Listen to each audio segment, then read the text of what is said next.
We have home. Sorry. Oh, okay.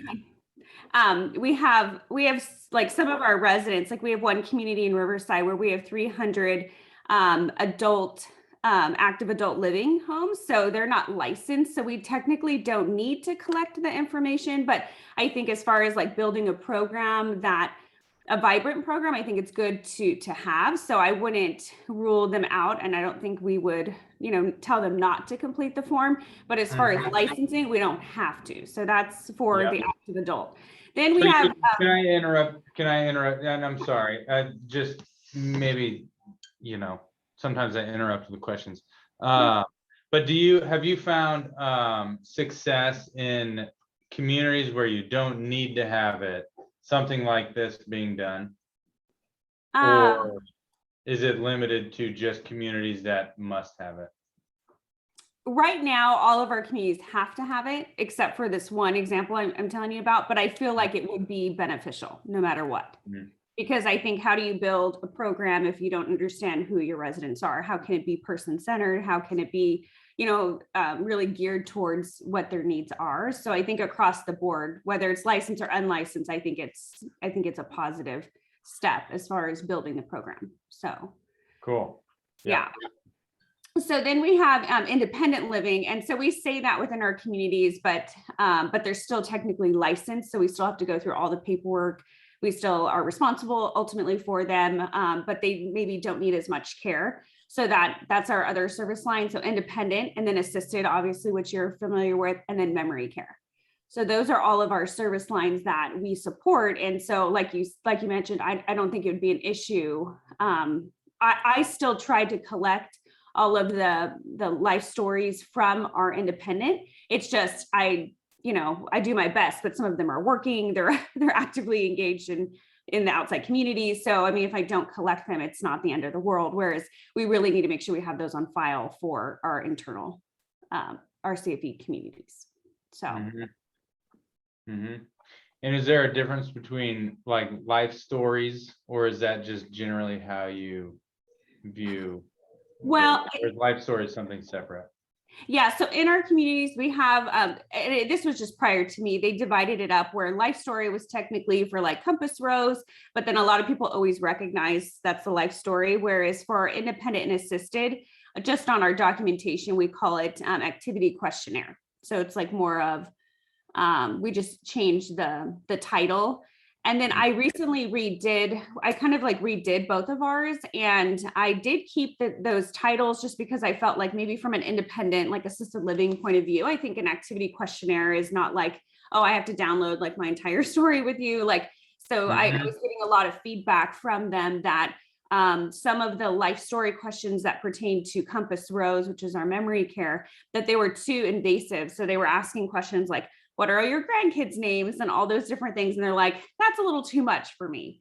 Whereas maybe it would make sense in a memory care setting where if we know their names, we can kind of, repeat them to the residents, those types of things. So that was an interesting take. I heard that was some feedback I got it was just too intrusive. So that's why when I redid them, I did keep them the beginning portion where we're asking information about like what their interests are. I kept that the same because I thought that was kind of important that both of our service lines were treated the same. So whether you're independent, assisted, or Compass Rose, we're asking the same questions. And then what I did is I just tagged on to what I created for assisted living. I created some extra questions for Compass Rose.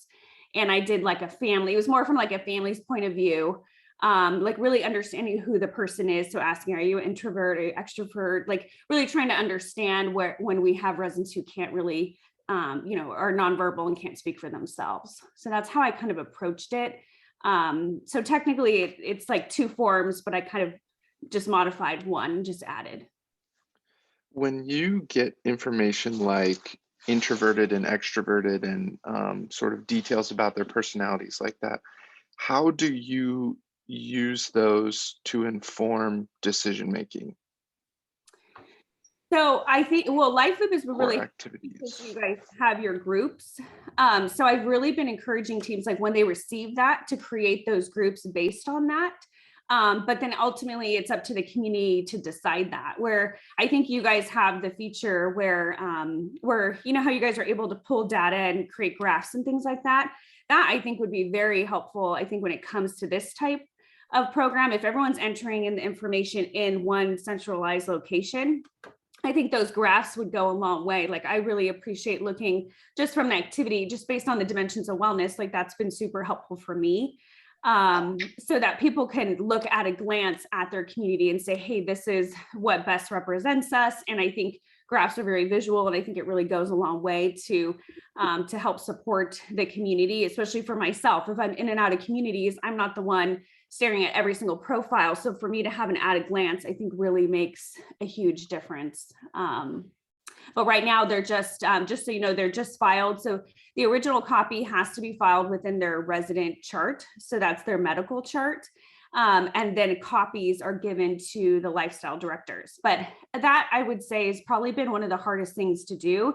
Is there's just a lot of changing hands. So we have marketing who receives the paperwork, then it has to go to the nurse to go in the file, and then getting it to the lifestyle director is kind of hard to do.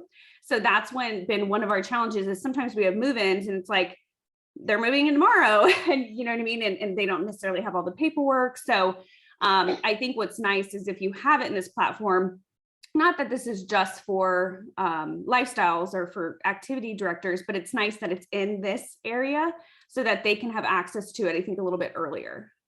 So I think that would make a huge difference, because we sometimes don't know residents are coming if it's like a quick turnaround, quick move in. How do they actually get filled out? Like, are they paper forms right They're now? paper. Yeah, they're paper. So what I recently did is you've heard of Cognito forms? Have you heard of that? No. Okay. So I recently transcribed like all of our life stories and activity questionnaires into this system. And so it's web-based. So what happens is now our families, before it was only paper, and that was an issue because some people, especially if you have like a sister who's like caring for their brother or something like that, don't know how to use a computer. Sometimes it would take me a week or two and they would mail back the paperwork. And the scanning situation was really tough. And so I was really running into issues with just getting the data. So then when I moved it into this platform, now I've created a link so that they can now they can complete it online, and then a copy will then be emailed to all of our nurses and our lifestyle directors. So that was kind of like my makeshift.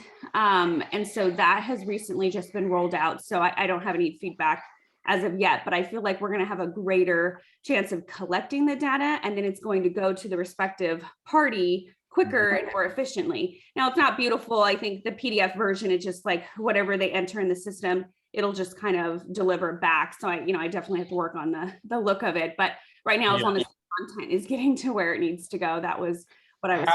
How do you decide? How do you determine where it needs to go?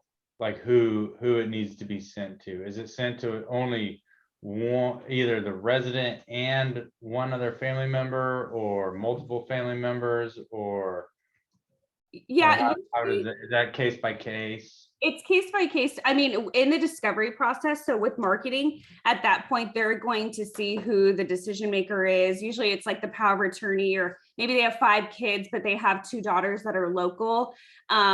Typically, it's very stressful. Like when our families are moving in, there's, primarily a need, and there's things like that. So, I think it depends on the family members, depends on the personality. Like some love it, like they'll just give you like a whole book. And then others are like, hey, I just was told recently I have to take care of this person, or my mom, or whoever. And so then they're not as invested, and then they don't even know the answers. So when I developed the new version, what I did is I had a whole bunch of like check boxes. So it would just kind of prompt them, because when you give like an empty box, people sometimes don't know what to do with that. And so they're just kind of like, well, I don't know what she likes. But if you read something like, oh, she likes to, go on walks, or she likes this or that, they're like, oh yeah, she likes that. I've seen her do that. And then I just feel like I get more answers from them, because I'm providing them with some examples, because some people really don't understand what engagement is. It's not just Mhm. playing a game or a board game. Like, it could be more like gardening. It can be those things that she's always done within her home. So when I developed it, there's just like a whole bunch of like check boxes and just examples. And then I also provide them with the empty box situation so that they can write in as much as they want. So it's kind of depends on the community, depends on who's moving the resident in and who's supporting them. But what's nice about it is I have a link so I can send it to anyone. So say we don't get it from that power of attorney, they can say, hey, well, the brother was, lived closer to her, so he probably would have more information. So I feel like it's a little bit more user friendly, where I can send that link to them, as opposed to having to scan it, get their email, and kind of go through all of that. It's a little bit easier. And how best is that, in your opinion, how best would that information be used? Is it just case by case? Do you use it as like an aggregate, to kind of aggregate some of these responses across resident populations to gauge like programming, or is it more just to get to know this resident and for other staff members to know that these are the things that are important for this person? Like care plans or something. Yeah. Sure, plans. Yeah, I think it's important to not only get to know the resident, but I think it's also to develop a program within the community, because I think, especially in assisted living, I think a lot of the times we do the same thing over and over, and we think, oh, what works here is going to work over there. And so I think what's nice about that is, especially from my standpoint, when I'm working with a community, these are things they're doing all the time, but I'm able to kind of take it up a notch and say, okay, let's dig deeper. And so I think having those resources for me allows us to have a deeper discussion and say, yes, oh, look, I'm starting to notice that you have multiple residents who are interested in this. Is this something we can start to explore and start to add into our program? Because I think a stagnant program is one that just does the same thing. Like, oh, we play air balloon tennis because every community plays it and it's successful. But is that actually in line with what our residents are truly interested in? Is that something that we can bring in? And I think bring as much from their home and their own past interests into the community, I think is going to make it a little bit more successful, help with transition. So I think it depends on the company. I mean, obviously, I think that takes a whole nother discussion. I think it takes someone digging in deep and being able to work with an activity director on the development of that piece. Which that's why I really like I mentioned, your graphs for the dimensions of wellness. Like, I always work with my teams and I say, hey, we have an open, discussion. We say, hey, where are you struggling with the most, right? I mean, everybody has dimensions of wellness that come a little bit more, easier for them to kind of implement, right? It's like, I'm not a very active person. I don't climb mountains, or I'm not a hiking person. So, when it comes to those things, like, those are where I would reach out for resources, or I would go to my support person to say, hey, what are some ideas that you have when it comes to my really active residents? What can I incorporate into my program? I have the crafts and those things down, and that's natural for everyone. No one's good at all the dimensions of wellness, but yet we still are required to offer those. And I think building a vibrant program, I think, really depends on us really looking at and saying, hey, what am I good at? What am I not so good at? Where do I need some support to actually build that program? So When you guys are putting together activities, is only being able to attach one dimension of wellness enough information for you on an activity, or would you like there to be, multiple dimensions of wellness on a single activity? Would you like to be able to tag these activities with all these preferences from residents, so you can sort of better match up a single activity to multiple people? Is there more information that's missing from an activity? That's kind of my question. Yeah, it hasn't been an issue, because when I'm doing training and we're talking about the breakdown of the dimensions of wellness, I always tell everyone things can be multiple things. I mean, right? I mean, you can see there's going to be dual purposes to everything. But how I tell them to kind of approach that, and it's been working for the most part, is say it's like basketball trivia, like, for example, right? It could be physical and it can also be intellectual. At that point, I tell them, look at your day and see, where am I a little bit more heavy in physical? So should I maybe make this one, trivia, intellectual? So I have them kind of gauge it just looking at the colors or the dimensions of wellness that are already within that day. So in a way, I it's been working just because they're able to kind of make those decisions. Whereas I think if we lock it, then what happens is, like, for example, maybe the basketball trivia would just be physical, and then I could never really move it. So, and then adding in the 2, I just don't know as far as the calendar, what that would look like. Cause I love how you guys have the colors representing the dimensions, but the boxes are tight. So it depends on the community. I have some communities that have a shorter day, so that would probably work. But then I have others where I think that would be an issue because it would just be constantly moving the box bigger and bigger. Whereas now I feel like they have the freedom to decide, like you get to decide that day. And you guys have the feature where you can say, only change this day or this particular day, or change like all of them. So that's been really working for me. I haven't seen an issue. I think it just has to go with training and how we approach it. Did I answer that? Yeah, that's perfect. Thank you. Michelle, is any of it ever considered HIPAA information? I mean, since it's social history that people would typically freely share and you would want others to share, is there any way it's shared, like in your memory cares, like in their shadow boxes or anything? Those are the couple things I was wondering. I think for the most part, when families are sharing that information on those forms, I think it's with the realization like this is common knowledge, like we're using this to help support the resident. But that's a good point. I mean, I think maybe when it comes to the life story for Compass Rose, I think like the last few pages that I developed, they're a little bit more like, obviously I don't think we're going to be putting in their shadow box, they're an extrovert or, you know what I mean? Like, I don't know if that would necessarily be appropriate. I think it's more of just what makes the resident feel comfortable. Like those things wouldn't be applicable. So that's a really good question. I don't know. I don't think that would be an issue. I haven't ran into anything specifically because I think when they're uncomfortable, the family or the resident, they just don't put that information there. It's just blank. So I feel like it kind of rules it out for us a little bit, but that's a really good question. I mean, knowing like maybe even that dialogue with our team, hey, for our life stories for Compass Rose, I think we should probably, obviously these things aren't incorporated inside the shadow box. And some other companies, sometimes what they'll do is like maybe cut out like certain portions of their life stories, and sometimes they'll put them in the shadow box. So now that I'm thinking back, like sometimes I'm like, oh, I don't know if I would have put that in there. Like I don't know if that's necessarily entirely important for their shadow box. Like I think it's good from my care standpoint, but not from like what are we sharing with everyone else. So I think that's just a good conversation piece, I think, for lifestyle directors. It's a good question. It depends on like what you're developing. Like if you're going to allow, I mean, obviously I think for your platform, you would have to have everything streamlined. So you guys would have to develop your own that all these companies would use. But then at that same point, that has to be a part of our move-in packets because it is a licensing requirement that we do have it.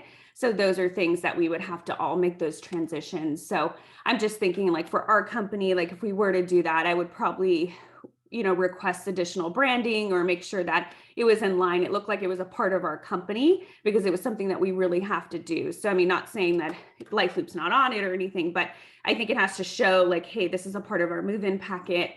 And it has to look like it's somewhat coming from us in the sense because licensing is gonna be looking for that. They're gonna say, hey, where is your own life story or your activity questionnaire that you have in your system? Is it filed in the appropriate places? So I would just be mindful of that. Like when you guys are developing, I think, allowing some communities to have some customization as far as what it looks like and things like that, I think would help. But as far as you guys developing something that's streamlined, that you guys can build graphs and things like that, I know it would probably have to be very, very unified. Where do you, I probably missed this at the beginning, but where do you keep these questionnaires? So the original copy has to go in the resident chart. So, and that's a licensing requirement. So the original. And that goes into, do you guys use PCC or the original chart? Is that, where is that? Or how is that? That's like in our med rooms, like it's their medical file. So when. Okay, it's a physical file. Yeah, physical file. Yeah. Physical file. Gotcha. Okay. Right. And I Yeah. think that's been something where I've kind of been stuck to is like we have this great technology and we have LPAs that sometimes are not as familiar even with assisted living in general. And so what I've been trying to battle, I haven't run into an issue yet, but I just don't want to be the reason why like we get a deficiency or anything like that. Mhm. But like, for example, I've run into this where our calendars have to be posted the 30 days. But if I have digital signage everywhere, I'm just concerned, okay, what if the power goes out, or what if the community doesn't have the TVs on, or maybe it, the Wi-Fi went down and they don't have it visible. Like Mhm. that's been my issue where I'm like, uh-oh, like, are we going to get into some issues because I've relied on the technology, whereas when they're walking to communities, they're like, oh, sorry, but you still have to have it posted. Like I haven't gotten to that point, but I'm Yeah. still a little worried. Like you have the daily, even if it's on though, I've been concerned because we have the daily agenda on the sidebar, but that's not the 30-day. And so what I've been doing is I've been having like my teams just put a copy of their calendar, like their 30-day on the digital signage. But then I'm getting like responses like, oh, well, you can't read it and it's so small. And I'm like, yeah, I know, and I feel really bad saying that, but I'm like, Yeah. get that, but I still want to be in compliance. So I'm kind of stuck with that. So same type of approach to this.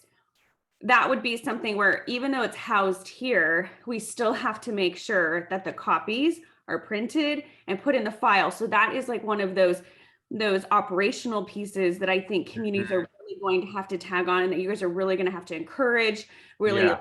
make sure that you guys are making sure that's known, because Yeah. matter the LPAs that are walking in and they're doing an investigation and be like, sorry, I don't see it. I mean, Yeah. it might change over the course of time, but I'm just saying it takes a very long time for, I think, the industry in general to kind of move in that Yep. direction and Yep. require everyone who doesn't have access. So just keep that in mind. So those questionnaires, those are placed into the copy is placed in the physical file, and then what is done? How often is that information like revisited, or is it ever, or yeah. Typically it's not. I mean, for the most part, I mean, I think it depends on the community, especially when I was an executive director. What I used to do is I used to like pull the hard, like pull the copies. And then I had them, I would file them in our care plans for our caregivers so that they would be able to kind of have access to that. And a lot of companies have guidelines where they make it a priority, where they say, hey, a copy of this document goes within access so everyone can see it, caregivers, everyone. But I mean, obviously it just depends on the community and how well they're carrying out that.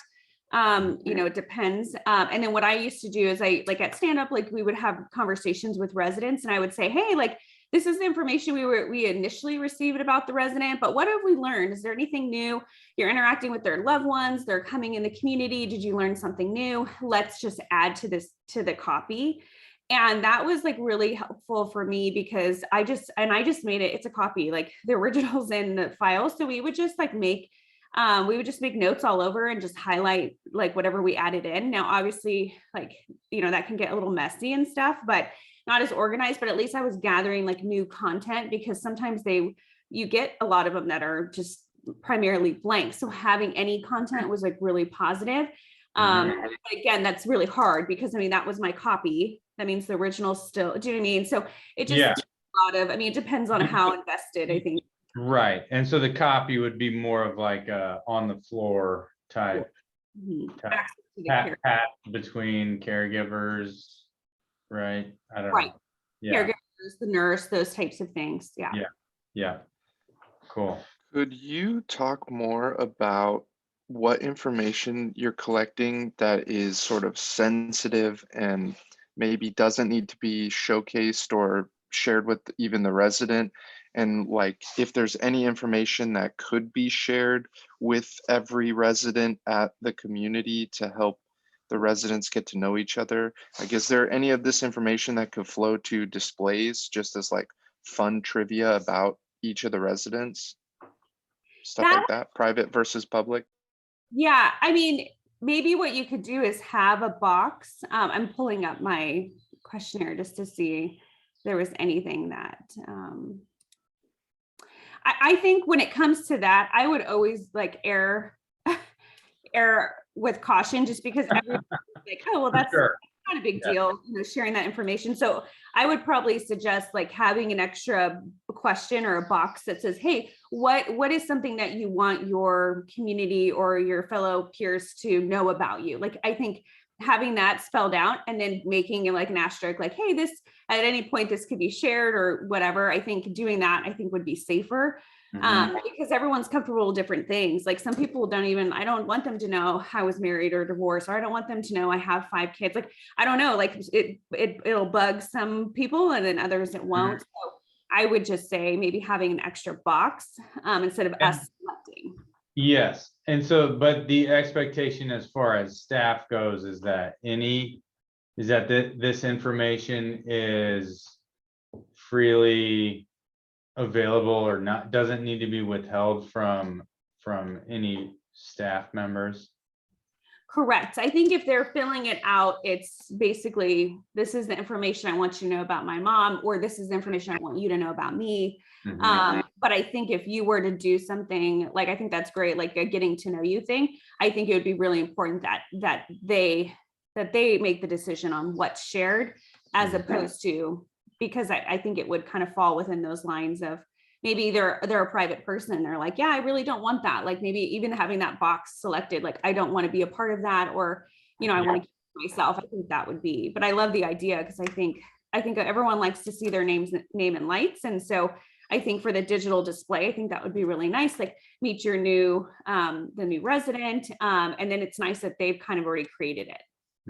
Yeah, but it has to be filled out for like that purpose. For that purpose. I don't think that make the selection because I think that's hard, especially just thinking operationally with, I just imagine like my 18 plus communities. Can you imagine me just saying, you're like, well, why isn't that okay? They put it in here. Like, I feel like that conversation would get convoluted where it's like, yeah, but she actually wasn't comfortable with that. That was something, and then some people like, remember, like we have family members filling out this information. So it's not necessarily sometimes the resident. So they might just be like sometimes I read information, which is good for me to have back history, like they lost a son or a daughter or something like that. Like those are things where I'm like, oh, that's very sensitive, where I don't know if necessarily the resident would have shared all of that. Right. I mean, and so I think really allowing them to say, hey, this box or this section is exactly what you want to be shared. I think it really empowers them and allows them to have control over it. Whereas because we don't know, we're collecting information from so many different parties. I think it makes it hard. Who do you think residents would care to select things to share with other residents? No, I don't think so. I think it just depends on the content. But I feel like if that's like the last box, you've kind of already put them through an exercise where they're trying to, oh, I do like this. And I am, you know what I mean, as you're asking those questions. So I think by the time you get to the end, I think they're going to be like, oh, okay, I'm going to share this. I like gardening. I like this, or whatever it may be. I feel like you're almost like helping them to see like certain things that they can put in that box. Whereas if that's the first question, I think you're going to run into some issues. I think it's hard because they haven't really thought about it. Remember, they've been living independently. It's like if someone came up and gave us a questionnaire of what we do every day, like I think it would be a little bit challenging. I think you have to, even having conversations with families before we hand them this is vital, I think. And so I really try as best I can to have lifestyle directors meet with the families and say, hey, like this information is so important. We want to know like what your mom enjoys doing now and what she's enjoyed doing in the past, because sometimes we can really pull from those things, because half the times we get those and then it says, oh, she likes watching TV. Okay, that's right now in her home because she broke her leg or whatever it may be. It doesn't really tell us who she is. It doesn't tell us about, what she's enjoyed previously. She was a dancer. She loved this or that. So I think having them work through all of that is like just a really healthy kind of exercise. So before they get to how would I describe myself if I'm moving into a communal setting, right? I was once at home, no one really asked me these questions. I didn't have all this going around me. And so now this is a really, I think it helps them figure out what their interests are too by the time you finish the questionnaire, if they're doing it independently. And I know you mentioned earlier, but your goal, you always try to get these filled out before they move in. Is that accurate? Yeah, that's the goal. but I think it's very challenging because the move-in paperwork, there's so much that has to be done. And I think really, to be honest, like I feel like the medical paperwork always trumps like all of this stuff because you're just like, okay, we have to have this for licensing to move in, even though this is something you need. I think I don't think it's always completely completed just because it's like on the back burner. And I think that's how I think activities kind of always is. And it's not to say it's like less important, but I think a lot of people are always like, the medical need is first. And you know what I mean? Like, I feel like that's always going to be at the forefront. So that's why I felt like if I made it easier, a little bit more user friendly, where they can do this at home on the computer, and then it sends to the respective person. I don't have to worry about mailing it back to me. They don't have to worry about any of those things. I felt that was my way of really being able to get the data soon enough so that we could use it prior. Because really, I mean, it's ideal to have that information, whether, I mean, of course, for memory care, because I think that's very vital for their transition when they're moving in, but especially for assisted living too, like these are good things to know about our residents. So if it didn't get filled out prior, would you ever have like staff meet with the resident to try to get some of the answers? Or yes. So sometimes we have families that are maybe not as invested, or maybe they didn't have any family. And so, or it's like the power of attorney, like all of a sudden is responsible for them, or conservators, you know, they're in a different state. So like that has been an issue. And so what we do is we try to just get information, and I always start the document. So I always just say, hey, based on like discovery, really work with like marketing, your nurse, because they're doing their initial assessment too. And just like what information was shared during that time that we can start the document for the family. And then we can continue to add as we learn like more and more. But again, like it's slim. I mean, you have this huge document, maybe running from 6 to 8 pages, and we have just blanks everywhere. So I'm hoping with my new version, with the checkboxes, and we'll kind of gather like at least a little bit more than we did before. But that is a challenge. It depends on who's completing it, but it doesn't, I always tell everyone, it doesn't take away the piece that we still need to enter in and create one based on what we know so far, because we get some information obviously upon discovery. Can you, this might be weird, can you think of one example of like a time where either the collection or like this information had like a big impact on, I don't know, a decision or a resident's experience at one of these places, at one of these communities? Positive. Yeah. Yeah. I'm trying to think back. Or if you can't think of a specific one, like where you think it makes the biggest impact, you know, is it in, I don't know. I would say just like generally, I think it helps with acclimation. I think for the resident, like for me, like when I would receive them, I would, you know, I would really take the time to like look through it and see where can I do this. I feel like it helped me the most with the guys, because the girls were a little bit more social, and so, you know, they would join in certain things that we were having, like the tea parties or those things that obviously make most sense. But the guys, I think, is where I really struggled, because remember, they were possibly living at home, their spouse had passed away, there's a level of either MCI or dementia, you know, after their wife passed away, maybe they weren't as active or social. And so for me, that was really tough. So what I would do is I try to pull information from there where I can say, how can I engage them and kind of bring them into our programming, and not in the sense that they're going to be joining every single program. My idea was, if there's just one thing I can find to connect them. So, for example, I had one who was in the Peace Corps, and even his like life story, they put a lot of that information in there, but it just, I think sometimes like the military or just any type of, you know, any type of support to the community, like he was giving back and doing all these types of things.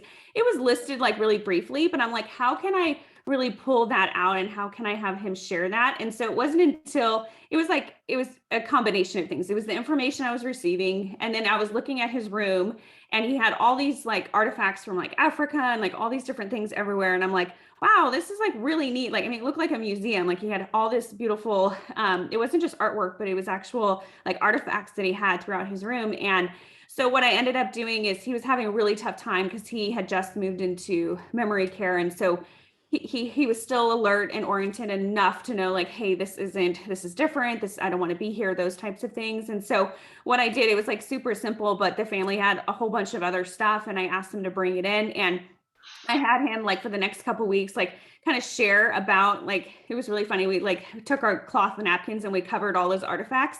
And then he would just like, you know, to the whole group. And it was like, so cute. I've like never seen, I mean, he was just so distraught and so angry. And then just for him to be able to have that platform, and he had so many. So I kept asking the family, I'm like, oh, can you go grab the other box from your house? Can you bring this, you know? And they were just like so happy to kind of see that interaction. So I think it starts with the questionnaire, but I think we still have to do our digging. Like, I think we still have to look around and look at those things of what will bring him joy, what will bring him into the group. So now he can start having conversations at the table with others based on whatever, you know, we did in that program. Now, did he participate in every single program? No, but I felt like that was a connection to the community that was so positive that I think helped with his overall transition. For sure. Yeah. Absolutely. And then like another one, just knowing like if they like pets. Like I had one resident like in memory care that she never left her room. She only came out for meals, and I was okay with that because I'm like, I felt like that was still social enough. Like she was great. She would engage with everyone at the table, but then she went back to her room, and I just realized, hey, that's who she is. And then when I found out that she liked dogs, when our pet engagement lady would come, I would just tell her to stop by her room first. And so that was just like my way of using that information. But it really takes us like really taking that information and running with it, because I made that happen. Oh, did you stop by Louise's room? Did you stop by? And then eventually it was really amazing to see her where I said, you know, offer her to walk the dog so she would leave her room. So then it was really great. So that was like one of those things where I was like, she came out for all her meals, and then she came out to walk the dog down to the group. And then she would a little bit, and she would stay a little bit longer every single time. So I think it's great for it to start here, but I think we really have to be intentional with the information that we're receiving and say, how can I actually apply this? How can I make this actually come alive in my program? So that just takes, I think, development and conversations and, you know, really looking at those things. In that example that you just gave, you sort of on the fly were like, hey, you know, this person really likes pets. Maybe you should stop there first. Do you write down those kinds of notes or ideas anywhere that can be shared with other staff, or do other staff write those kinds of things down to share with you? Well, I think that was like individually like based. I mean, like, so I think it depends on the director. So I was like running the department. So at that point, I would really educate my team and say, hey, make sure when they come in that they go and see Louise first. So that was something I think I was just encouraging at that point. But I think what's nice is, especially in my role now, and I have all of our lifestyle directors so we can give examples. And so when I'm in communities and I see certain examples of this, I think it's important to share them so people get the idea like, oh, I didn't think about that. I just thought that she came for the group. She sits in that one room and that's it. Like, it's just very cookie cuttered. Whereas I think sometimes we just have to learn from other communities and from other examples. So I think it depends. I think if you're a director, I think you have to really harness that information and make sure you're very intentional. I mean, I was a broken record with a lot of things like, oh, did you make sure she did that? Did she, you know what I mean?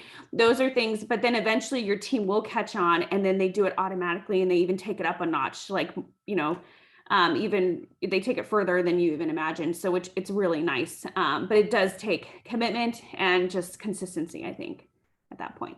But now, like I said, in this role, I think sharing those things on my team calls, I think go a long way.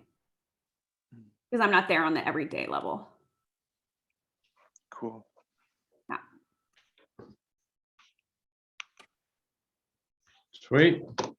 That is very, very helpful info. How long are you guys expecting your document to run? Have you guys? We've heard that 10-page document forms are a little too long, so we don't want to make it too big. Mhm. Well, so that's a very good question, is basically what the plan was, is to have it as long or short as necessary. And so that's a good question, is where do those, whether it's, just a segment or a header or a question, whatever those look like where is that set for all of,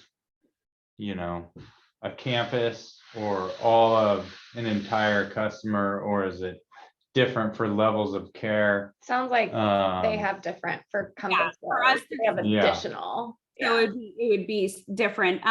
The only thing is what I found is when I was re-looking at everything, when I created the online version, it just looked so much better. Like it looked shorter, just, the way it was all put together. And then the way I broke it up is it has like a box that appears, and the box is almost like this big. So it's really small. So yes, you're clicking. So essentially it looks like you're clicking like 10 times, but it's so small that it doesn't look so overwhelming. Whereas sometimes like on a document, you're like, oh my gosh, like I have all this homework to do. And that's what I used to joke about. Oh, here's your homework, yeah. And so the only problem that I've run into is I made a really great online version that looks like really, smaller, and it just looks more, it's just broken down into bite-sized pieces. But then what happened is we have to remember, and just even like with Life Loop in general, everything I do, I have to make sure that I'm fully aware that my residents are not at the level of digital, the digital, they haven't Mhm. accepted it completely. So, I mean, almost there's only like a select few who have a cell phone. And so that was like our initial hesitation with Life Loop, was we're like, oh, are we going to move forward with this, even though we know we only have like 2 or 3 residents with a cell phone? But then I really told them, I was really for our families, like this is really connecting us with our families, building that connection. And honestly, this is the wave of the future. Like my parents have a smartphone now. They're starting to learn how to email. I mean, like those are things like by the time they actually would move into a community, I feel like they would be a little bit more comfortable with using technology. So I don't think it's a bad idea to start now, incorporate into our communities, and then have it be an option for those, who are a little bit savvy. So so the only problem with that is everything I do, and that's where Brittany is always helping me, and so I appreciate it, is whatever we're doing online, I have to always make sure I have a paper version available. So for example, if it's transportation, I don't have a lot of transportation coming in like online, like it's just not a reality. So I have the paper version, which she developed for every single community. So we have that at the front desk. It's a full page. They're able to fill it out. And then in order to keep one process, we gather the data, and then the front desk will enter it into the system. So at the end of the day, we are still using Life Loop for transportation, but we just took routes to get there. So what I'm telling you that is, when it comes to this, remember, I think you still have to have a paper version. So whatever you develop, online or whatever, it has to mirror whatever that paper version looks like. And so one of the issues I ran into is like when I went to, create the paper version, I was like taking like screenshots, like trying to make it look very similar. And I'm like, oh my gosh, this is very long. Like my goal was to condense the information and do that, but it just didn't work out that way. You have to provide space for them if it's like a manual, if they're manually writing it. So that was something where I just kind of took that chance where I'm like, it's a 50-50. We have the papers, they're 10 pages or 6 to 10 pages anyway. Like, we have the online version. So hopefully we can reroute most of the families that way. Especially even if they're not like tech savvy, even if they have a computer, they put in the information and then it's already sent to the respective people. Like they don't have to even address it. They don't have to worry about it. So I was hoping it would kind of take that off, but that I don't think we're going to get away from for a while. I just think most of our communities need that paper, even for sign up for activities and things like that. I mean, it's still something that's Yeah, for sure. Can you send a link to the online one? Yeah, I can send you guys both of them. Awesome, thank you. In an ideal world, where does Life Loop sit in this whole process from your perspective? I think it's been like, for example, the grouping I think has really helped, but I think it has to be self-motivated from the lifestyle director. So as like, for example, where I've been really like pushing it is like that information we would gather from those documents would be, I mean, these are just like the main points, right? Religion. And I would want to know their military branch, like what branch they were a part of. That I think is really important. And so I've been kind of starting slow with my team where that's what I've been telling them. Hey, with that information you're receiving from from those interest questionnaires, things like that, please make sure you're building that on the side. So by the time it comes to Christmas time and you're like, oh, who are my Jewish residents, or, who would, want to participate in the Seder dinner or things like that, creating those groups, I think would be very, very helpful. So even just from my standpoint, I think pulling as much as you can, but I'm starting small with just those kind of basics right now. But I think pulling all of those things, you guys have that ability to go in and adding like different types of programs that they enjoy, like the grouping. So I have a few who have already started branching out. So it just depends, I think, on who the lifestyle director is and based on like what we're working on. Typically, like my newer communities, if I'm able to start earlier and I have them build it before we have a huge community opening, those I've noticed are a little bit more successful because they have more time to do the data entry. So I'm trying to figure out how I can best support communities that have full house of residents, and how do we get that information in? Because remember, when we added Life Loop last December, and so that would be, for all of our existing communities, some of them are quite large. So that would be a lot of them going through a lot of those files. And so that would just be a little bit more difficult. So I think it just depends on, so I would really recommend like communities like opening Life Loop so they can really utilize everything, because it is hard to kind of go back. So you mentioned you put them in as groups. Do you also use the likes? And is there a reason you use the groups over the likes? The groups I do for like the religious preferences, those types of things. And then the likes, that one is, I've started with groups first because I think it's easier for the team. And then likes, it just depends on the lifestyle director. We've been really encouraging it. But like I said, it's mainly, I'm seeing a little bit more with our newer communities that have more time on intake to actually put that in there, because that is hard. You have to kind of add that every single time. So I kind of let them know, like, those are things where like the one-on-one feature is probably like one of my favorites. I tell them like kind of glean some of that information from those moments. Like if you notice that you have a resident, I don't know, I keep using gardening, I'm sorry, but like if you see a resident who's like watering the flowers out front, those would be things where if you're constantly like taking pictures and adding in those one-on-one things, that would be something I would tell them the next step would be is add in that this resident likes to be helpful or likes to garden or likes to, participate in this or that. But that one's hard because there are so many tasks that have to be done. Like it's a push for me. I'm like a broken record alone with just like taking attendance is like huge, right? That's a big one. Adding in photos, doing those things. That my push is trying to get those things down. So it is hard for me to kind of have them to add in those other pieces because I sometimes am having challenges even doing that. So I think we can get there. I just have to get everyone where it's second nature to use that. And that's why having the iPad I purchased, really having those conversations goes a long way. But I would say that's. You mentioned that the one-on-one feature is very important to you guys. And it seems like this would play, this sort of information would play into the quality of those one-on-one activities. Right. Yeah. It would help prompt that. I just think that it was a way that you guys were able to take a programming, I think, because everyone thinks activities is everyone has to sit in a circle, everybody's idea of what it is. They all have to be playing the same exact game and those types of things, whereas I think the one-on-one feature really just opens that up to say, hey, engagement means so much more. And how are you capturing it? What are you doing? The other feature I've been really liking is I call it the mountaintops of engagement, but it's your blue graphs like next to their names. I really like that where I say, hey, like, look at those mountaintops. And I was like, right, if we see a flat line, that means there's not a lot of engagement going on. So that's like where I help with the development piece where I'm like, okay, how can we target these flatlined, graphs, these residents right here. This is how we battle it, is with those one-on-ones, because when you start to build some of that, you show them how to connect to the community. Even if you give them just something to participate in, I think it goes a long way.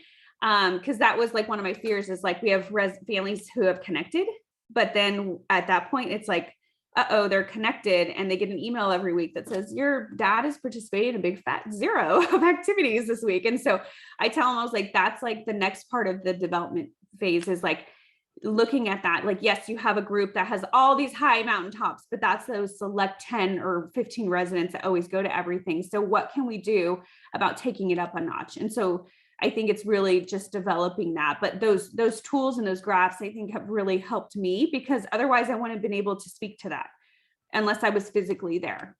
And even then, I think it would be hard to be able to see all of their residents at a glance. So that has been very helpful for me too. Awesome.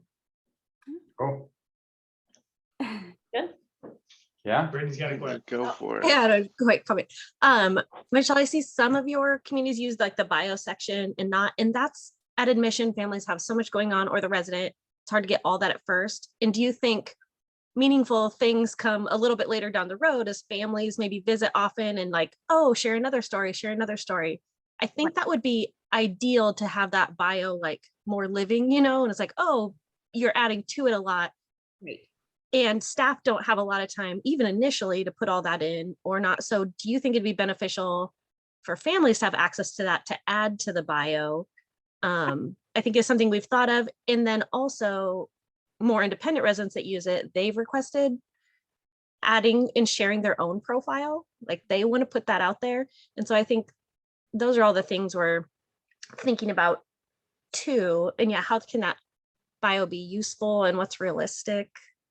Yeah, I Yeah, mean, but- like you said, it is hard, I think, for lifestyle directors to go in there and like write a paragraph or summarize. I mean, it's just not everyone's forte, and I think based on time. So, I mean, initially, just how I've been using is I've been telling them just to put bullet points in there. So if there's like, Mhm. take the stress off of like, you're not having to write a whole paragraph, like it's okay. And some of my lifestyle directors, English is not their first language. So it's very intimidating for them to kind of look at that box and be like, oh, I have to write a book or I have to summarize all of these things. So I just take the pressure off and I say, hey, bullet points, like whatever you have in this, like whatever you think is important, just put a bullet point and then just start doing it that way. I do like the idea of the families having access if they want to, because I feel like that's a very, I think family members are going through a lot with the move-in in general, and I feel like that would help with their acclimation and their processing of everything that's happening. Imagine we have family members that are like the sole caregivers, and all of a sudden like relinquishing all of those responsibilities. We have those very high tense involved family members in the beginning who are upset about a lot, and they want to, you have to do it this way because we did this at home. And so I think that would be a very healthy option for them to say, hey, guess what? We want this information. Can you do that? And can you imagine they're channeling all of their fears, anxiety, and all of their knowledge, about the resident, and they're able to kind of do something, and they're helping us, Yeah. allowing us to kind of step in and kind of take on some of that care responsibility. So I do like that idea. But I think just with the realization that not every family is going to do it, but I think it's valuable for those who are. And then I think it takes a lot of pressure off the lifestyle directors, like, oh, good, Yeah. like I'm that already Phew, done. it's done. Yeah. Crazy family members were all over it, So I think that would really help. So then they only have to focus on a select few, maybe the ones who don't have as much family or something like that. So I love that idea. And then, when they click on the resident, that's one of the first things they're seeing, the bio. So more staff actually see it versus ever clicking into the groups or likes or going to that paper or going back to that form, which again, you never do because maybe they filled it out 5 years ago, Right. whatever. And I think that bullet point almost makes more sense and is more readable, and more people probably would read it. Like, where were you born, or where did you grow up? What was your, it could be like the 5 set things that could easily pull over. And again, the bio is done. Exactly. Were just a few of my thoughts. Yeah. I think it's I think one of the main things for our family members is they want to participate. And so a lot of us, we have those shadow boxes, like actually in the community where we have those clear boxes with the lights and they can bring in information. And I think that would be really helpful saying, you know, maybe that's that box that we were talking about earlier where they say, hey, what do you want to share? Like with your fellow, you know, peers or community. Maybe it's almost like you use whatever they put in the bio is what it's like we access that information and we can utilize that for the shadow box, because that's a challenge too, is we gather this information so that we can create the shadow box, but then sometimes we're not getting it. So then it's really difficult, and family members, depending on who they are, you know, they'll be a little bit more eager to help or they won't, but we still have to have it done. We don't want to empty shadow box next to their room. So that might be a way that you guys can kind of pair it, especially for if it's like memory care. You can say, hey, this is a great feature within Life Loop that will help you be able to develop your shadow boxes for memory care, so to speak, or something like that. So I think there's a way you can make a connection there, because I think it would be very helpful. Yeah. Awesome. Cool. Well, thank you so much for your time, Michelle. We appreciate it. Yeah, thank you. Big Life Loop fan, you guys know. I know. I'm getting ready for my leave and I'm loading all this stuff into the system ahead of time. And I'm like, oh my gosh, I was like a Life Loop. Maybe a while without it. So, but I'm planning on coming back like every single month just for a week. So hopefully I'll keep the program and everything going. So we'll see. I'm sure Brittany will be pushing the communities too. So Definitely. Yes. She has had a lot of great ideas, especially with your new support setup. Like if they have any questions, because I'm not here. So that was really helpful. So I do appreciate that, and all your online training courses as well. That's been really helpful. Especially I can like leave those behind for questions and things like that. So thanks for that. yeah, of course. All right. Appreciate you guys. Yeah, thank you. Cool. Bye. Have a good day. You See too. ya. Thank you. Bye.